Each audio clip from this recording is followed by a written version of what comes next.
Hello, Houston. Peace be with you. It is time for the Catholic Lunch Break, Mondays at noon, where we catch up on everything Catholic in Houston. My name is Tim Mott, and we have a great show lined up for you today, so stay tuned.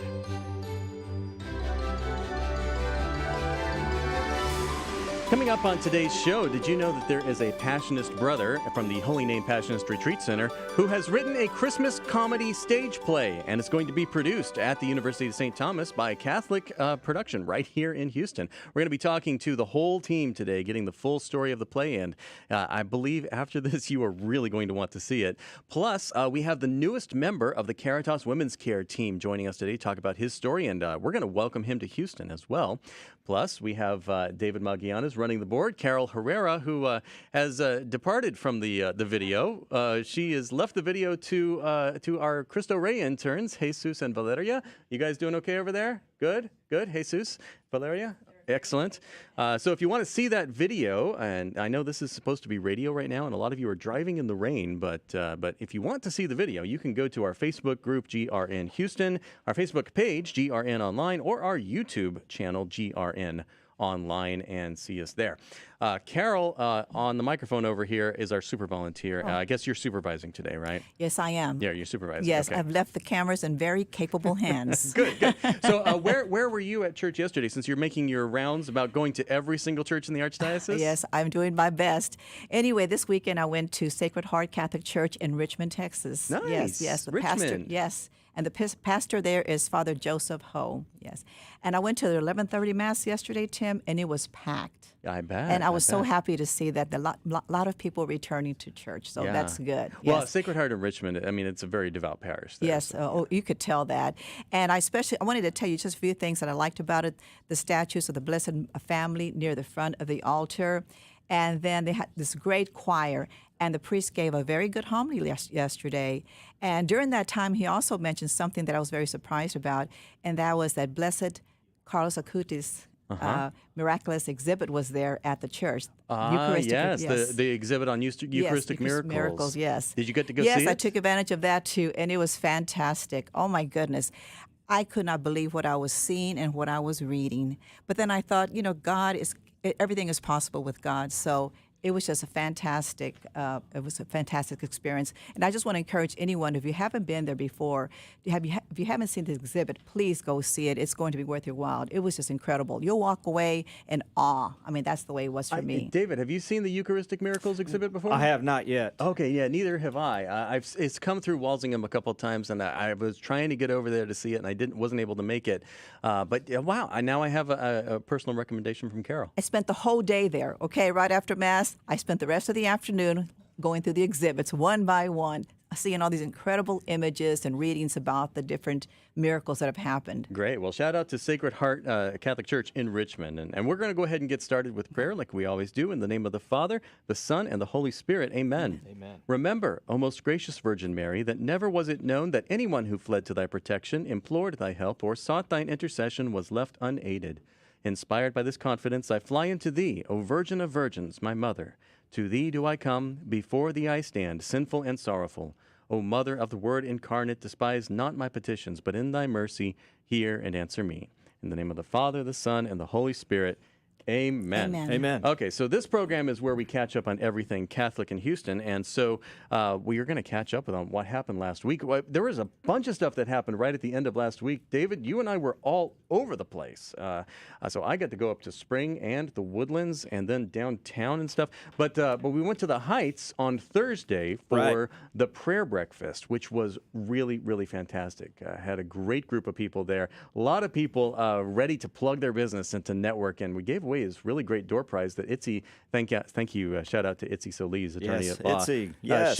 She donated a statue of Our Lady of Guadalupe. I didn't realize she was going to do this, and I walked in, and there's a statue of Our Lady of Guadalupe. It was like a good foot high, and it was gorgeous. And she said, well, this is for the door prizes. I'm like, wow, I almost feel like I want to sell tickets for this, but we were giving it away just for the business cards. So Right. yeah. And then you gave a great talk too. Yeah. Plus we had two priests in the room. Father Nicholas Devine and Yeah. Father Tom Smithson. Yeah, that was great. I love when people hang around. You know, we're trying to shoot people away, Tim, out of there, but they still want to hang around. Well, yeah, it's a good community where we network, meeting Catholics. So I'm glad we get to do these prayer breakfasts. I'm really glad that you shared your story again for people that hadn't heard it. You shared it at the Katy location last time, and then Thursday at the Heights location. But we're doing Katy again. Katy's coming up tomorrow. Tomorrow. Another prayer breakfast. Wow. I guess tomorrow it's too late to get tickets, right? No, Oh, no? no, No? no. We're not full? No, we're not full, so you can get some tickets. You okay? Yes, so go to our website, grnonline.com, go under events, or give me a call, send me an email. You know, if you're having problems with that, don't let that stop you from going. Okay, I think we already have some table sponsors there. Yeah, we do. So We have 3. So if people want to walk in, they can still come to the door tomorrow. So give them the details. Where is it? When is it? La Finca Mexican Restaurant in Katy, so off of Highway downtown I-10 West, take 99 Grand Parkway South, exit Westheimer Parkway, and probably a mile from the from Westheimer. Once you get onto Westheimer, about another mile, and it's right there. Yeah, it's pretty convenient to the highways. La Finca on Westheimer Parkway, 7 to 9 a.m. Right. And so the speaker tomorrow is actually going to be Reagan Saavedra, who is a great friend of the radio station. She has done many things with us over the years. She runs actually a marriage retreat, marriage ministry at St. Edith Stein Catholic Church, and she sells what is her line? Wellness products. Wellness products. So that and encompasses cosmetics too. Right, Yeah. right, Yeah. Okay. right. So that's going to be one for the ladies. People often get the impression these breakfasts are just for men. I don't know where that idea comes from because we have. Yeah, Carol, you're laughing because we have women there all the I've time. enjoyed it, yes, and I've met a lot of people there. I've been able to network. So, ladies, please come. Let's show some women power there too. Yeah. Are you going to be able to come tomorrow? I'll go tomorrow morning. Yeah. Yes. Well, you are going to Now that- love Reagan. Great. I know you Yeah. are. Now that there's seats still available, I will be there. Okay. So Yes. Carol's going to be coming Yes. too. Great.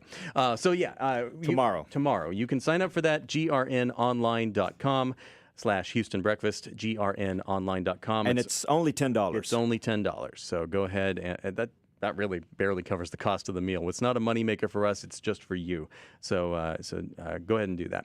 After the last prayer breakfast in the morning, there was in the evening the Sips and Scripts thing for the Right Angles play that Father Nicholas Devine wrote. And so we're going to hear from them about how that went in our third segment today. So keep listening. But then on Friday, I was broadcasting. I did a special edition of this show. I don't know if you guys were listening then, but I did a special edition of this show 2 o'clock on Friday from the Proclaim Conference. So we talked with Angie Pimetto a few weeks ago about the Proclaim Conference here on Monday, but then I got to go and do the broadcast live from there. It went way better than I even anticipated. I knew it was going to be good, but I didn't know it was going to be that good. Yeah, no, I didn't get a chance to go, so I'm glad it went well. Yeah, you were working on the Spanish Radiothon, so yeah, lots of stuff there. Then the following day, I gave the promo kit to a couple of our radio ambassadors to continue at the Proclaim Conference because you and I, David, then we went out to St. Simon and Jude in the Woodlands for the 10th annual Knights of Columbus Chili Cook-Off supporting the American Wheelchair Mission, and that was an absolute blast. I loved it so much. That was a lot of fun. It was a little nippy in the morning, but Good chilly weather. Good chilly weather. Right in the afternoon is when it was perfect. A lot of kids playing. It's very sunny. Very sunny, and the chili cook-off teams were right in the middle of getting everything finished for the judging, which you and I got to participate in. That was fun. What was weird though was that there was this multi-level, multi-round judging thing where we weren't blindfolded, but we didn't know which chilies we were tasting. We were just evaluating them in these anonymous bowls. And then so then when they announced the winner, I was like, I have no idea which chili was theirs because I may have tasted it, but it was I'm not sure anonymous. Either. Yeah, I'm not sure. So we'll see if we can tweak that next year. Congratulations to the chili team from Christ the Good Shepherd. They did a great job. Clearly, they won their chili there.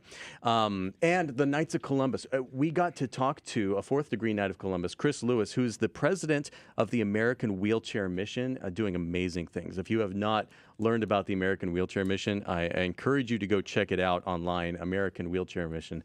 Do you remember the website? amwheelchair.org. Yeah, go check it out. Yeah. You'll be surprised who's running it. Well, no, you wouldn't be surprised because let me tell you right now, Chris Lewis, whose dad was Jerry Lewis, like that Jerry Lewis. Right. So we got to talk to him, and I asked him about what it was like growing up Catholic, and it was very cool. Yeah, so, he's Catholic. Yeah. So listen on the weekends, folks. You never know what kind of surprises you're going to get, and then I got to do something that I haven't done in quite a while. Since the pandemic, I've really dialed back a lot of my choir singing gigs and stuff. But for the first time, really, since the pandemic, I got to go to Annunciation Catholic Church on a second Sunday and chant the solemn vespers with the Scola there. Oh, it felt so good. Nice. I know that doesn't matter to a lot of you, but if you know me at all, then you know what that means to me. And so go to Vespers at Annunciation on the second Sunday. It was yesterday. What time? It's at 4 o'clock. 4 o'clock, okay. But I guess the next second Sunday in December, that would be a great one to go to. That's awesome. Cool. That is so awesome. that was what happened last week. We haven't even got to what's coming up this week. Yeah, no kidding. But let's do a sports report. Let's do a palate cleanser. I learned that from the chili cook-off. So in between bowls of chili, you got to pace yourself. And they had these little cheeses and crackers to that was kind of cool. Yeah, so you just reset your palate. Let's do a sports report. All right, so let's do a sports report. It's going to be very short. So, hey, Dave, the sports guy here, rolling out your Catholic high school sports report for the Houston area. So let's start with boys football and the playoffs. Cristo Rey Lions took the victory against San Antonio Prep, 51-19 in the first round of the playoffs, and they will play next week in Austin for the next round of the playoffs. And that is it for all our high school Catholic football and volleyball teams. So shout out to Cristo Rey Lions. Shout out to Jesus, who plays on the team. So good luck next week. And that's a wrap of this week's high school sports report for the week of November 7th. Keep your radio tuned to AM 1430 for next week's recap of Houston Catholic sports. And now back to you, Tim. Yeah, wow. That's, like you said, a short one, but a great way to go out there. Right. I hope Cristo Rey gets get the championship there. So we'll get the full details next week when Jesus comes in. Well, That's maybe right. not. That's I will right. see. No. come on. You guys, I think they're off next week for Yeah. Thanksgiving. All right. Well, yeah, you guys get a week off. That's okay. I'll check in on you guys. I'll check in on y'all. Cool. And next week, we're going to be broadcasting from a golf tournament, too. But there's a big thing coming up I got to tell you about. The Share-a-thon. The Christmas Share-a-thon is shaping up to be a very spectacular one, and you are going to want to be part of this. The Christmas Share-a-thon, our theme this time is Come, Let Us Adore Him. It's coming up not this week, not next week, but the following week. So After Thanksgiving. The week after Thanksgiving, get ready for it. Our Christmas Share-a-thon, Come, Let Us Adore Him. I want you to come and be part of our Houston Call Center on November 29th. That's the Tuesday. And we have people come in and answer the phones because this radio station is listener supported. We rely on you to respond to God in supporting this ministry that is evangelizing and building up people's faith through all over the city, really all over the whole network. We got 39 radio stations. And so come and help us answer the phones because from 7 a.m. to 7 p.m., we're taking phone calls like all the time. And we got a bunch of people calling to be generous and donate of their money to support this radio station. And so we need people to answer the phones. And when you come in and do that, you actually get this rush of generosity. You feel the generosity of the listeners that are calling in. You would think if you have to spend a lot of time on the phone that it might be kind of a drudge, but it's not because every single person who's calling is in a great mood. They're calling to give money. They're very generous people, and you get to experience that. Right, and they share their prayer requests, And which they I share love as well. Prayer request, yes, and we feed you well too. Yeah, we feed you well. Right. One of the best parts of being on the Share-a-thon. It's Exactly. the food. It's the food. Yeah. Wait, maybe we can get some more. Are we hitting up Carrabba's this time? No, or? that were last time. That was last time. So Okay. I'll check on the Ooh, okay, schedule. So the food's going to be a surprise. Yes. Exactly. Maybe we get some Christmas food. Have you asked Trader Joe's? They got some great Christmas cookies. Really? Okay. Yeah, I don't know. But yeah, so that's going to be Tuesday, November 29th. We want you to come. Even if you can only come for part of the day, we ask people to come either from 7 a.m. to 1 or from 1 p.m. to 7 p.m. But if you can't do a full shift, you can just do part of it.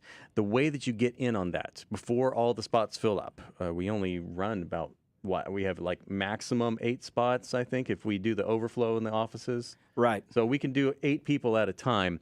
So you want to get your name on there right now. Email David at grnonline.com. And again, if you forget that, just go to the website, grnonline.com.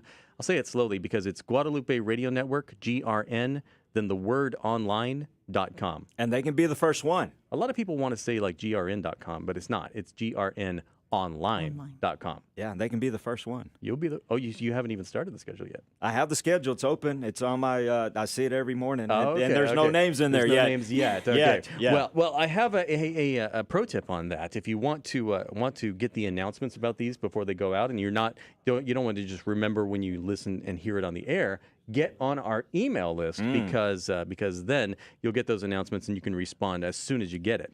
Speaking of the email list, coming up this week, the In Memoria concert is going to be on Sunday. The Archdiocesan In Memoria concert. That's a yearly tradition from the Archdiocesan Choir. I think actually, Dina, do you sing in the Archdiocesan Choir? Yeah, one of the ladies in the studio now sings in the choir. And jump on a mic here. I was just going to tell people about it because, right there. Okay. Can you turn on mic 4 for Dina? Got it. Great. So, Dina, how are things going for the Archdiocesan In Memoria concert this Sunday? Are you excited about that? Yes, very excited. What are you guys singing? We're singing the Rudder Requiem as part of our bigger piece, and smaller ones for the beginning. Dr. Rick usually starts out that way, where we do, and actually this is all a memorial for Archbishop Fiorenza. So everything is geared towards that and bringing in all different communities and very ecumenical, actually. Yeah. We have a rabbi I believe that's going to be presenting something, and just across the board, just to be as ecumenical as Archbishop Fiorenza was. Oh, that makes sense. So the Rudder Requiem is actually really great. Yeah. And the reason I brought this up, I didn't plan to have you on the air today, but the reason I brought this up is because Scanlon Foundation called me, and they said that they're going to be giving away 20 tickets to our KSHJ listeners. Oh, great. So when I asked Larry, how do we want to give those away? He left it up to me. I think the easiest way that we're going to do this, listeners, this is for you now. We want you to come to the concert this Sunday at 3 o'clock, and you can get a free ticket if you get on our email list. And when the blast goes out, I think I'm going to schedule this one for Wednesday or Thursday. When you get that email, reply to it, and the first 20 people that reply to it are going to get those tickets for the concert this Sunday. Wow. Okay. Thank you, Dina. Thank you so much. I'm looking forward to hearing you as part of the choir. Which part do you sing? Alto? I sing soprano. Soprano. Yes. Okay, great. And we'll have Father Nicholas on later. Maybe you can join us again. Okay. Okay, sure. great. All right. So the way that you get on our email list is, again, through that website, grnonline.com, grnonline.com. Click on the Connect menu and find the email and sign up for the Houston one. And then I'm going to send out that email blast either Thursday or Wednesday. And the first 20 people to respond will get those free tickets to the concert at the Co-Cathedral this Sunday at 3 o'clock. So First 20. the first 20 people to ask for it are going to get that. All right. Okay, excellent. So I think that basically catches us up. We do have a broadcast coming up at St. Augustine Catholic Church this Sunday. Yes, I'll be there. Parish Bazaar there. Plus, our Radio Ambassadors meeting our monthly Radio Ambassadors meeting is going to be this Saturday, not the fourth Saturday, because it's Thanksgiving, of course. Right. So this Saturday, all you radio ambassadors come out. And if you are interested in becoming a radio ambassador, these are open meetings. You can just show up. You don't have to RSVP or anything. The schedule is, again, on the website, grnonline.com. And we use that for everything. It's good. It makes sense. Yeah, makes sense. exactly. grnonline.com. Okay, so we're going to take a quick break, and when we come back, we're going to be talking with Dr. David Brinkman, who is the newest member of the Caritas Women's Care from St. Luke's Health and Sugarland, the team of OBGYN doctors who are all Catholic and operate according to Catholic principles. So you're going to love this. Stick around, and we're going to get his story here on the Catholic Lunch Break with me, Tim Mott, David Magallanes, Carol Herrera, and on the Guadalupe Radio Network. Southeast Houston Cardiology is a proud sponsor of your Catholic radio station, and the doctor is in. Southeast Houston Cardiology has been serving patients with heart disease and vascular disease with up-to-date, compassionate, and comprehensive care for more than 20 years. Southeast Houston Cardiology has 2 locations, Webster and Pasadena. You can contact them online at southeasthoustancardiology.com or 281-338-4004. Do you like to start your day with food, fellowship, prayer, and a side of inspiration? Hi, this is Reagan, and I want you to join me at the next prayer breakfast in Katy on Tuesday, November 15th, where I will be the keynote speaker and share with you how the Lord has used me to serve and evangelize through the vehicle of my work. To register, go to grnonline.com and click on events. Hope to see you there. KSHJ is sponsored by the Knights of Columbus Rangel Agency. For over 130 years, the primary mission of the Knights of Columbus has been to provide financial security to their members and their families, offering life insurance, long-term care insurance, disability income insurance, and annuity products. The Knights of Columbus are your shield for life. To learn more, find your agent, or discuss agent career opportunities in the Southeast Texas area, please contact General Agent Tony Rangel at 281-931-9100. Hi, this is Liza from St. Augustine Catholic Community, and I want you to join me at our Parish Bazaar on Sunday, November 20th, starting at 10 a.m. We have live Tejano music and entertainment, plenty of food and drinks, games for the kids, bingo, a silent auction, and a raffle drawing for cash prizes. If you can't make it, don't worry. You can still help by providing cash and prize donations for the raffle and auction. Please bring the whole family on Sunday, November 20th. Help support St. Augustine Catholic Community and join us for 9 or 11 a.m. Mass. See you there. You're listening to the Catholic Lunch Break, where we catch up on everything Catholic in Houston. My name is Tim Mott, and joining us now on the program is Dr. David Brinkman, who is the newest member of Caritas Women's Care, which is a OBGYN practice in Sugar Land, but all of the doctors there are Catholic. Yes, and I think, let me be the first to say, I think of all of the four of us, I probably have the best face for radio. Oh, okay, good. So I'm glad you're here today. So I think that's probably why I'm here and not my... we do have the camera trained right on you there, because all radio stations now are doing these video streams. I'm like an old radio guy, so it's like I don't want to do the video, but they tell me I have to. So I'd be remiss if I didn't make that joke. But no, thank you for having me. So happy to be here. Yeah, welcome. So let's get to know you. This is really an opportunity for us to introduce you to our audience, but also to welcome you to Houston, because you moved here this summer. Yes. Thank you so much. So yes, David Brinkman, a native Texan. I grew up in San Antonio. I went to Central Catholic High School, giving young men the advantage since 1852. Nice. And went to Texas A&M for undergrad, and went to Texas Tech for med school. So spent some time in Lubbock and Amarillo. Got a kind of a real tour of Texas. Yeah, and, you get all 5 climates. Yes. There. Okay. And lots of dust. And then moved out to Oklahoma City for my training. Met my wife Allison there along the way. We had our son my last year of training, Peter. He's now 2. And then I went to Omaha for a year. And trained with Dr. Thomas Hilgers and his staff at the St. Paul VI Institute. Now that's the name I like to hear, the St. Paul VI Institute.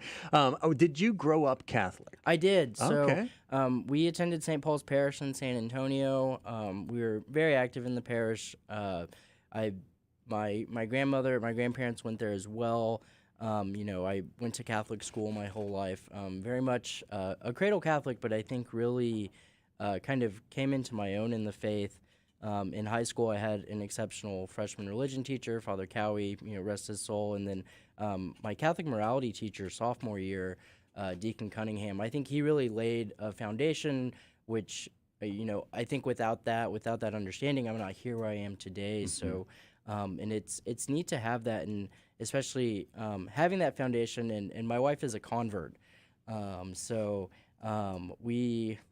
I love that, I was grown in the faith, and now she has come into the faith, and that, I get to be in a position in my job to practice that faith every day. Did you get to be part of her journey into the faith? Yes. Yeah. So we met when I was training at Oklahoma City. She, right in kind of as we started dating, she kind of approached me and said, I want to go to church with you. What does this look like? And at that time, I was going to Mass, and I think more so, more than now, looking back, I admit, more so I think just going through the motions. But she started coming to Mass with me, and really, I think, made me, as she started the RCIA program, and, my mom was her sponsor. Mm-hmm. We had an incredible parish in Oklahoma City, St. Francis of Assisi. Our beloved pastor, Father Novak, very instrumental. And I think as watching her go through RCIA, us doing marriage prep, I knew there were some things about being an OBGYN that, I could either be very Catholic or very not. Yeah. It's one of those where it's relevant to your work. Yes, yeah. absolutely. And I think as we started, like marriage prep, and even as we got married and soon shortly thereafter, we're blessed with starting a family, it really became apparent to me, I think, that, I want to be able to, integrate my faith with my work every day, not kind of have these two separate containers. How did you end up choosing OBGYN as your specialty? So I think when, medicine is kind of more or less one of two things. You have, bedside care, you have the medicine aspect, but then you have surgery.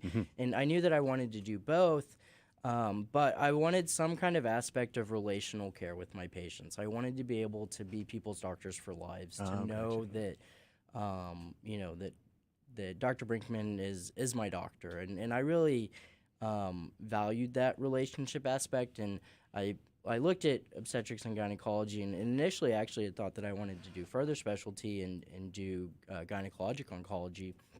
So that's kind of initially what led me there. But really it was that chance to take care of patients, but also, still operate. Okay, very cool. Now, so when did you hear about the St. Paul VI Institute? Yes. Like, was that your target, or did that come across That providentially? kind of, I think, came across later on.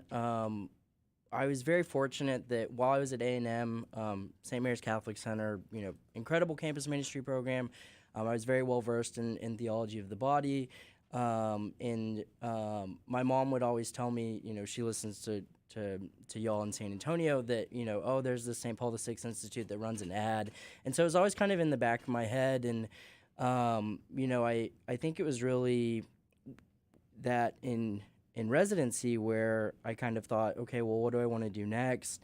That, I looked into doing this fellowship, and I had already known from, I have several friends, me and I think like 12 other, Catholic guys that I knew from A&M. We collectively call ourselves the IHC because the IHC. Yeah. Guys like to do things like that. We have, I've had several of them that have gone and have seen the women at Caritas and so I kind of knew about that, and really as watching Allison go through RCIA, thinking about raising a family in the faith, really became apparent that, why not pursue this incredible opportunity that, thankfully Dr. Thomas Hilgers had, set the foundation for years ago, and influenced by Humani Vitae. And so something that I think when I started in Oklahoma was barely on my radar, and then, at the end here I am. Yeah. Now that's where the rubber meets the road. So tell us about the St. Paul VI Institute, what it really trains you in, and how Catholic morals apply to women's health. Yes. Yeah. So I think what the St. Paul VI Institute does so well, and Dr. Thomas Hilgers was very much inspired by now St. Paul VI. Excuse me.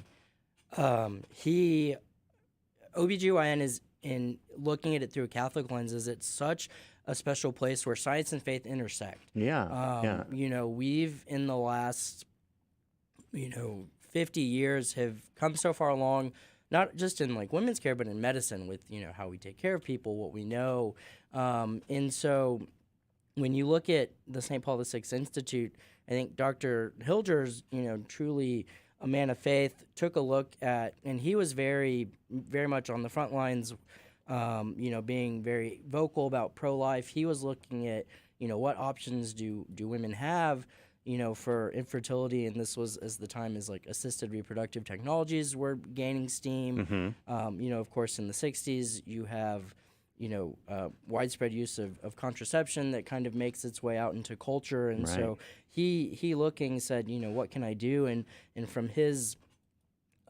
studies and throughout time, he developed the Creighton model, which, many people, myself and my wife included, use as a means for natural family planning. But he was able to pick up things that I don't think he even ever anticipated finding from having all of these women chart their cycles that, a husband and wife may look at their chart and see days of fertility and not, but any provider such as myself or my partners or anyone that's been trained through the St. Paul VI Institute can look and see things that speak to us more so on a gynecologic health level that that otherwise the patient wouldn't see. And so it's neat to be able to be at that intersection of faith and science, but really I think see it flourish almost in the same way the relationship that JP2 talks about faith and science. So if you encounter someone who doesn't really understand why the Catholic Church is against contraception and why it's wrong for Catholics to, or for really the Catholic Church teaches it's wrong for everyone to use it, but how do you explain that to someone? Is there an elevator pitch for that? I think so. I'm fortunate. In my training, I did the medical, I did the surgical training in Omaha, but we also did a bioethics seminar. Myself and my co-fellow Stephanie, we did a bioethics seminar with Sister Renee, and so we went through and we read an abridged version of Love and Responsibility. We did, Theology of the Body. We did, Catholic bioethics, and I think when you just looking at a relational standpoint and looking at marriage, and marriage is a sacrament, right? Marriage does. We know that love does. When you look at Catholic teaching on sex, or even, I think a lot of people think of it as, you can't do this, you can't do that, of these. But if you look at the true love is we know, fully giving. And you look at that, and I think the understanding that, when man and women come together, that openness to life, fully giving of yourself, holding nothing back, and it sounds not to almost like the way I'm describing is like very, I think romanticizing it, but I think even from looking at a moral perspective, like why, how can I fully love my spouse, and I think that the church isn't, the church acknowledges that sex is beautiful, that this is how God has called us to love, married men and women. And so I think, when you look at it more so through the lens of this is me giving of myself to my spouse fully versus, the church says we can't do this, that, or the other. And I think that really, invites, it's like a positive model that you're aiming for. It's a positive goal and not just a negative, don't do this. It is we want the fullest expression of this love, this sacrament that's a means of grace in our salvation. That's really where it boils down to. And you get to do the nitty-gritty medical aspects of that. That's really awesome. So I want to know about your client's experience, or patient experience, I should say. Yes. So you're not like a strictly Catholic practice. You are for Catholic doctors who do practice your faith. Yes. But you have clients of all kinds, right? We do. So, and we let our patients know kind of from the start that, we are obstetricians and gynecologists. We will deliver your baby. We will, do your surgeries. We'll take care of your unusual bleeding, get you in for your annual exam. But, we practice under Catholic teaching. We don't prescribe. We don't do elective terminations. We don't do sterilizations. And, even I think our patients that aren't Catholic, that I don't find that in the few months that I've been there that's been an issue. And I think, too, if you look at our approach to fertility, or anyone, I think, really that's practicing NAPRO technology, that we're going to try to, for us, infertility is a symptom. It's not a diagnosis. So what is causing that? And I think, a lot of patients, Catholic and not Catholic alike, are, being told otherwise. Like, you need to go do this, or you need to do that. And, for us, we want to find an answer. And, I think we want to turn over every stone to get you an answer, as to why you can't get pregnant, or why your periods are painful, or things like that. And, I think you look at some, more commonly, I think we all know that, the birth control pill is kind of a go-to for a lot of things. And do you think it's overprescribed? I think so, and I think it's just it's what's taught.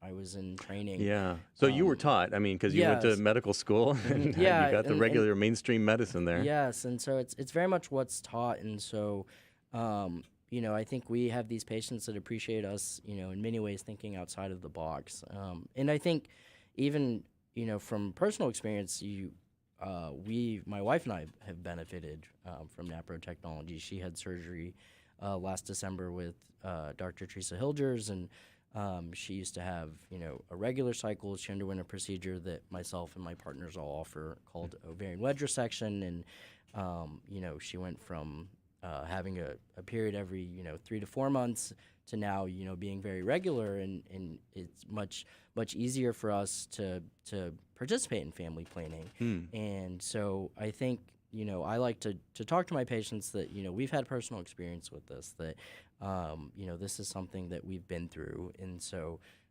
because I think then too that almost it brings it more so to a relational level, that they've known that I've gone through this, and they too are willing to listen to what I have to say. Okay. Now, I know you've only been there a few months at Caritas, but Caritas is part of a medical group. You're not like a standalone practice by yourselves. How does that work? Yeah, so we're hospital employed, so we are all Baylor St. Luke's Medical Group employees, and then we operate at a CHI hospital. Do you know, or have the other doctors told you whether do you get any kind of pushback or hurdles against? You feel like the oddballs out, being a Catholic in the medical group like that? No, not necessarily. I think we are very fortunate to have tremendous support from both our employers and from the hospital. Good. We are a Catholic hospital, so that helps as well. But no, I think we're very fortunate, and I think too we have such robust support from the community that and that support is known. Okay. And I think the hospital very much appreciates that. Okay, great. Well, is there anything that you want our audience to know? I just want to give you like an open-ended question where you can say anything you like. Yeah. No, I think to any couple out there that is either dealing with pregnancy loss or infertility, or even I think Catholic or non-Catholic couples alike that may not feel comfortable with what options they may think they have for getting pregnant. We're a resource for you. We want to help you along that journey, and I think too I think it's easy as the doctor to say that what we have is so great, and of course I'm biased, and I think our product is great, but as a husband, a husband that's in a relationship, my wife, we use NFP. I want to be a realist. Like NFP is hard, and I think at the end of the day, it's very much a challenge, and I think this is, it's interesting.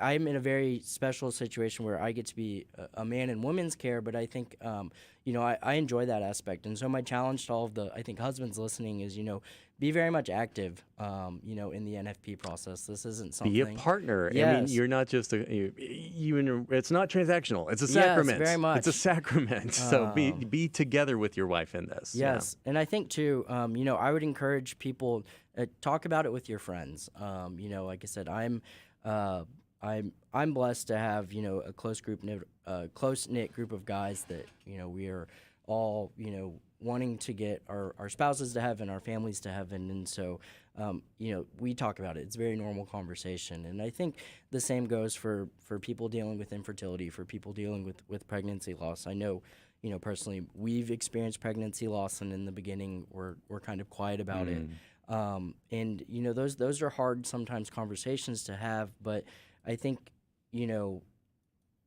I encourage you to open up to the friend, because maybe your friend has heard of Caritas or any of the other NAPRO practices that are out there coast to coast that can help you. And so I think a lot of times this is kind of a taboo thing amongst people, because who wants to talk about NFP? Yeah.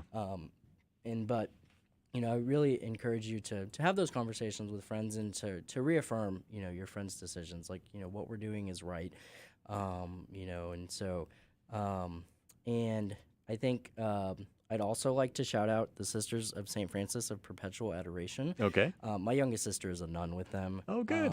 And so Where's their community? their mother house is based in Mishawaka, which is the town right next to South Bend. So I know that they're always praying for us. So shout out to Sister Chiara Luce. Maybe they're who is watching my online sister. right now. Yes. Yeah. And any young women that may be listening, reach out to Sister Ignatia. I know they have plenty of discernment retreats and would love to. Give the name of the community again. The Sisters of St. Francis of Perpetual Adoration. Okay. So if you Google SSFPA, you'll find them. Wonderful. Wonderful. Well, thank you, Dr. David Brinkman. I'm sure we'll be hearing more from you in the future and also from all the ladies at Caritas Women's Care. If you want to learn more about Caritas Women's Care, you can look them up at stlukeshealth.org. That's stlukeshealth.org. And that it's a pleasure to have you here on the Thank you all Catholic Lunch again. Break. Thank you. Yeah, excellent. So we're going to take a quick break here on the Catholic Lunch Break, and when we come back, we're going to be talking with Father Nicholas Devine from the Holy Name Passionist Retreat Center. And get this, he has written a Christmas comedy stage play, and it's going to be fully produced by Catholics here in Houston at the University of St. Thomas next month. And we have the composer who's writing original music for this production. This is incredible. I rarely get to hear a Catholic play done at this level, so it's going to be wonderful. Keep listening here on the Catholic Lunch Break. Hi, I'm Joel Matthews, business owner and partner with TRO CPA. I'm a proud sponsor of this Guadalupe Radio Network station, and I think you should be too. As Catholics, I believe we should put our money where our faith is. And as a CPA, I help small business owners make wise decisions about their money every day. You can find out more about what I do and why I sponsor KSHJ by going to my website, trocpa.com. That's trocpa.com. Jesus is Lord.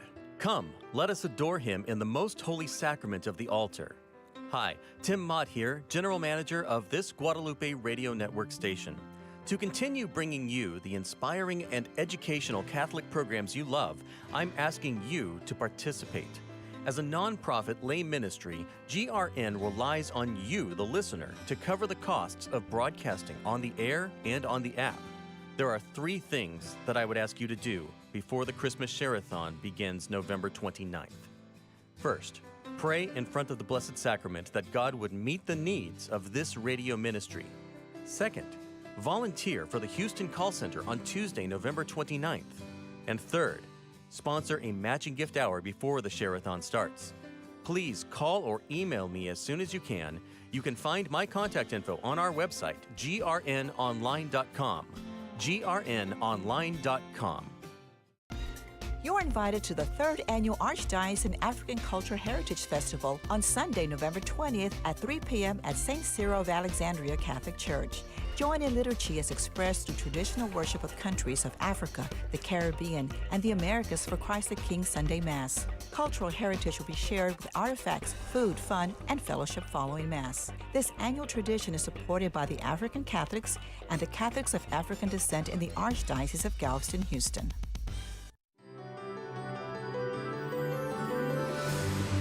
You're listening to the Catholic Lunch Break. Don't forget, grnonline.com is our website where you can do many different things, especially get on our email list right now, because on Wednesday or Thursday, I'm going to be sending out an email blast, and the first 20 people to respond to that will be able to get free tickets to the In Memoria concert at the Co-Cathedral this Sunday at 3 p.m. So get on our get on our email list, the Houston email list, at grnonline.com.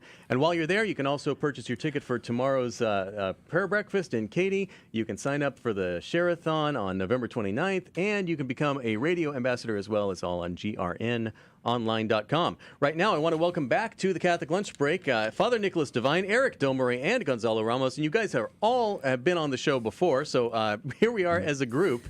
I think it's the first time you've all been on together, right? Indeed. Yeah, okay. Right. So the reason that you're here, Father Nicholas, you have written a stage play, a comedy for Christmas. It's called Right Angles.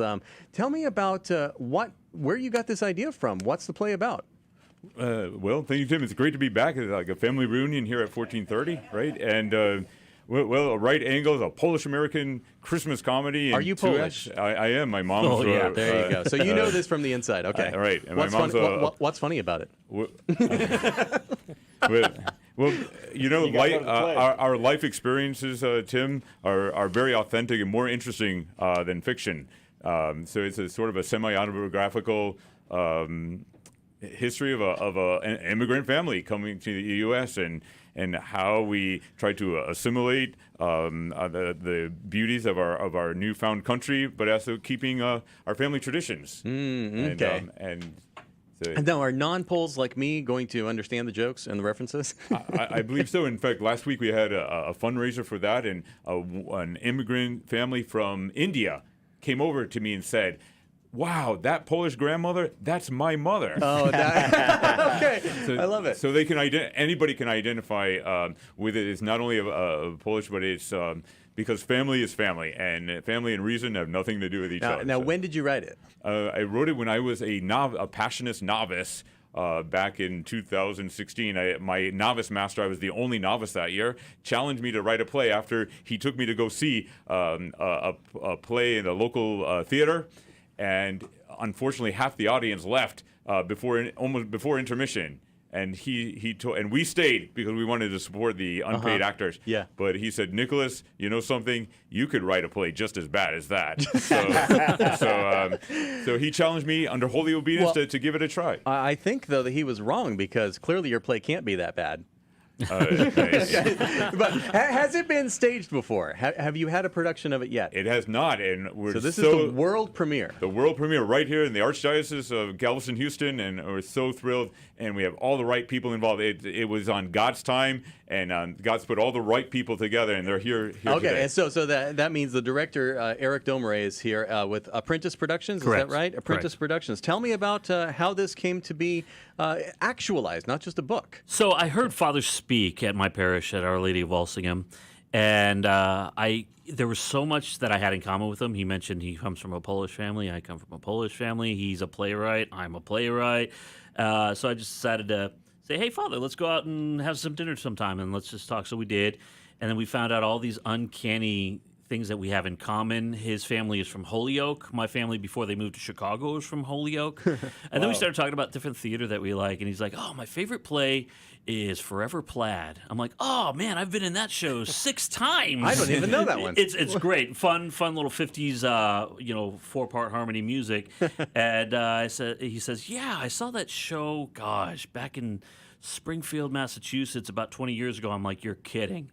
Yeah, I'm like, I was in that production that you saw in Spring. So we're like, there's too many coincidences for it to be a coincidence. Yeah. So we just talked, and then Father decided that he wanted to have the play produced, and I'm like, I've got the theater company. Let's put all this together and do it. I read the play, and it's good. What's really good about it is that it comes from a place of truth. It comes from his experience. That's the best way to write. Oh, yeah. It's his family. It's semi-autobiographical, and we've been in a few rehearsals already with the actors. And just by the fact that this is coming from a true place, these are true stories, we have found so much depth in these characters to bring out the comedy, but also to bring out the heart in it. And so that's basically how it came about. Wow. Okay. So tell me about the production company. Is this like a standard acting troupe that you have, or did you open auditions, or? Yeah, we had open auditions. The company's been around for about a year and a half now. We've done one play before this. We did one play last summer, 2021, and so this is our second full-length play that we are doing with the company. And so we did. We just opened up auditions to all of Houston. Some new people came out, some people that I've worked with before, some people that I've wanted to work with came on out, and we've cast them, and we've got some of the best talent right here in Houston, some of the actors, great designers as well. You really see God's hand in this because he really gave us a lot of the talent from the Houston area just coming out for it. And everybody loves a Christmas play. Yeah, so I mean, if people that even don't normally go to plays during the holidays, they want something special, and they're going to be going out for this kind of thing. Absolutely. My daughter was just in a play at school, and we got to experience that, and I was like, I really love this experience. I want more of this. I need to see more theater. Houston's great for theater. I mean, you know that. It is. So, where is it going to be? So, once again, God's hand. The University of St. Thomas has allowed us us to use their black box space there. Oh, nice. Now, everybody listening, don't get ideas. They don't do this very often.